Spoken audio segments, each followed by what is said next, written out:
Yo, what's going on, guys? Crispy Flakes here. Welcome to Extra Crispy. For today's video, we got ranking the greatest center from every NBA team. So this is the final video of Austin Sweat's ranking series. I've really enjoyed it thus far, man.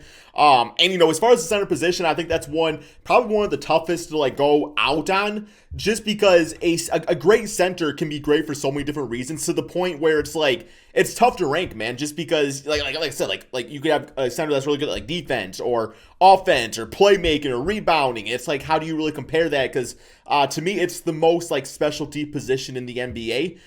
So here we go. Let's check this out and see how he does, man. I'm going to guess, Jokic and Embiid is number 1, number 2, man. Y'all let me know. We have the final ranking video for every this season. I think it's Jokic. If you have any ideas for future ranking videos, comment them down below, because these are a lot of fun to make, and it seems probably like Bam you at guys 3. always enjoy these. So again, we're ranking the best center from every NBA Cats. team. Number 30, the Hornets with Bismack Biyombo. Biyombo's been Charlotte's starting center for far too long, and the fact that he still is pretty sad. Yeah, him and Zeller. The Wizards and Alex Len. The former 4th overall pick has played for 4 teams the past 2 years. Luckily for Washington, though, he's been playing his best for them. At number 28, we have Robert Williams for the Celtics. The Boston Celtics still can't. Y'all call him Time Lord or something? Time Lord has started more games than Williams. When on the court, Roberts has still played slightly better on both ends. 27, the Pistons and Mason Plumlee.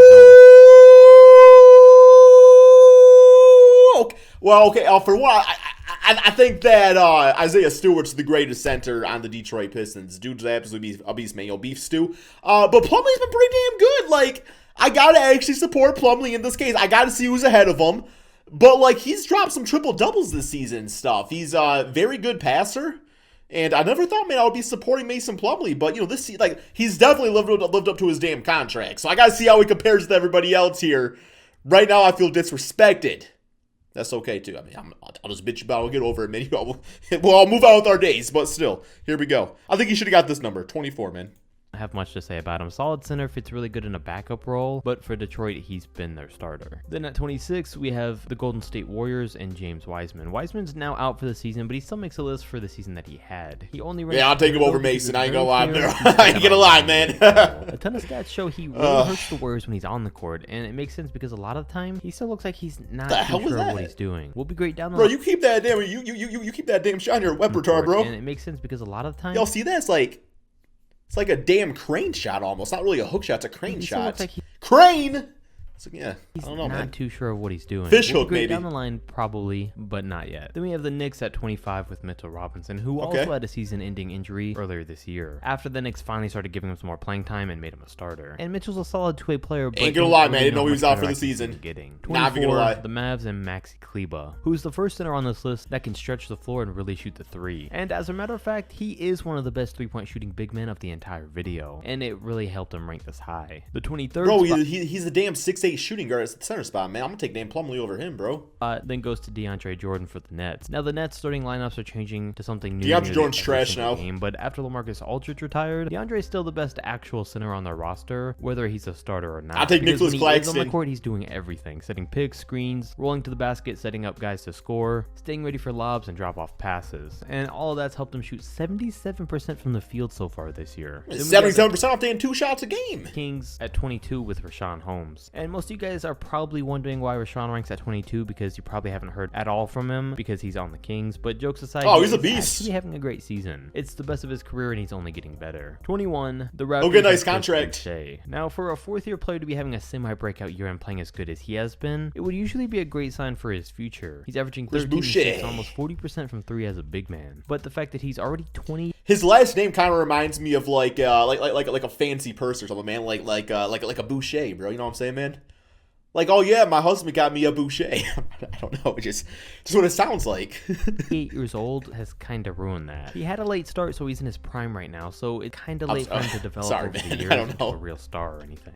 But still a good player. 20, the Spurs and Jakob Poeltl, who's finally gotten his first real chance as a starter this year. Jakob Poeltl, he's trash. He's a name I know a lot of people really haven't heard of, but he's got some top-tier defense and has shown signs of great ability to finish around the rim. Both areas that he's really improved on this year. I don't think he's a future star or anything, to be honest. honest. But as a role player on both ends, he's role player. Yeah, that's a good way to put it. Speaking of two-way players, Jarrett Allen comes in at 19 for the Cleveland Cavaliers. Seems a little low. The Cavs finally fixed all their center problems, and it's given Jarrett the spotlight. He really hasn't done anything to stand out with that spotlight, though, because, I mean, he's playing pretty much the exact same as he was in Brooklyn, which is kind of disappointing. Now he's going to be a damn star in Cleveland. He's still only 22. At 18, Wendell Carter Jr. is also in a similar position for the Orlando Magic. He hasn't really shown any major differences on his new team this year since going from the Bulls to the Magic. But again, there's still time. He's also another two-way center that ranks here for his ability on both ends. And can we just take a minute? The Magic finally traded Nikola Vucevic after all this time, and Mo Bamba still hasn't been given a real chance to start. Instead, they gave it to the younger center. Number 17, the Pelicans and Steven Adams. As we've established, stats don't always define how good a player is, especially with centers. And Steven Adams is a perfect.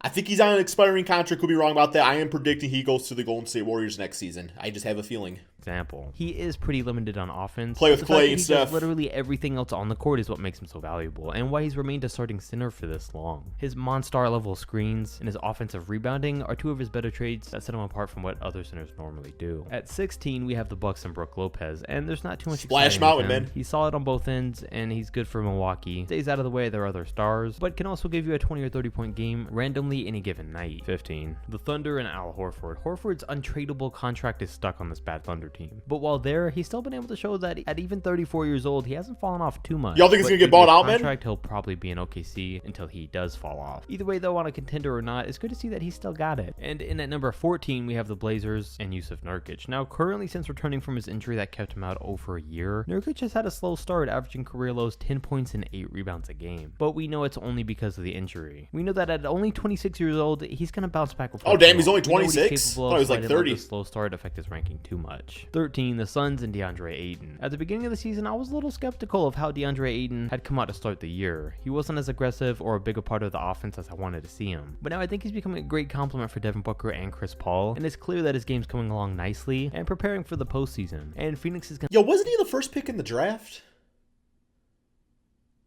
Because he's like fine, but I don't know. What do y'all think about DeAndre, man? Should he have been the number 1 pick in the draft? Or is it too early to tell? It's probably too early to tell, right? I'm going to need that from him. So with all that said, he easily ranks. They're too early to tell, man. Andre Drummond's also on a contender getting ready for the playoffs with the Lakers at 12. Big I pin really win. do like him and AD paired together, and he's really not going to be asked to do too much playing alongside him and LeBron. He's going to be asked to— But that is the damn issue with Andre Drummond, is that you ask him, you freaking plead to the basketball gods, Drummond, you don't got to do shit out there, bro. Grab some rebounds.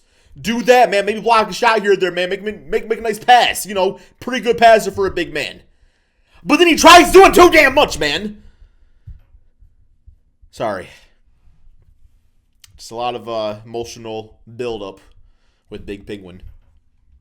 Lot and be at least solid on defense, so pretty much no different than what he's done his entire career in Detroit, just at a lesser volume. Of course, his numbers are going to go down, but he'll be playing the most meaningful basketball. No, he tried to do too much shit in Detroit. On the other hand, though, we have the Grizzlies at 11 with Jonas Valanciunas, and honestly, I didn't think he'd ever turn out to be all that good, but he has, currently averaging career highs 17 points and 12 rebounds a game. Now, he still lacks on defense, which I don't think will ever make a big turnaround for him, but he's already given Memphis way more than they could have asked for. 10, the Pacers and Miles Turner. Miles is leading the league in blocks again, which is great, and something he's done in the past. But his offensive game still isn't there and has never developed. Seems timid at times. But his defense was more than enough to rank him. He's been more aggressive. Number 9, we got Clint Capella from the Hawks. And when Capella joined the Hawks, I knew it was going to be a great move. After seeing how well he played alongside James Harden in Houston for all those years, I thought he'd have similar chemistry on the Hawks with Trae Young, and he has. I think I'll take Miles over him, though. Almost 15 personal rebounds opinion. a game. He's really not your traditional center and doesn't get talked about too often, but I definitely have him as a top 10 center. Number 8, the Clippers and Serge Ibaka. This season's been an up and down one for Ibaka. He's averaging career lows and playing the least minutes of his career while he's been battling injuries. So on paper, he hasn't had a great season, but yeah, he seems, I mean,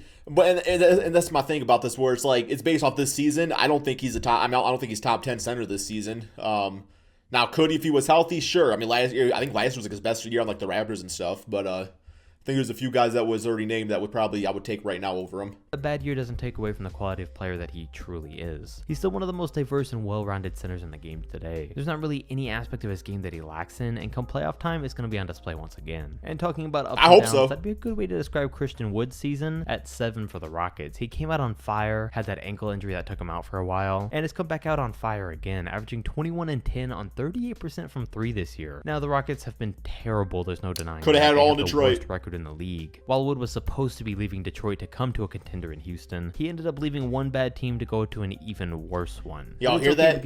An even worse team. We are not the worst team in the NBA. It's about damn time.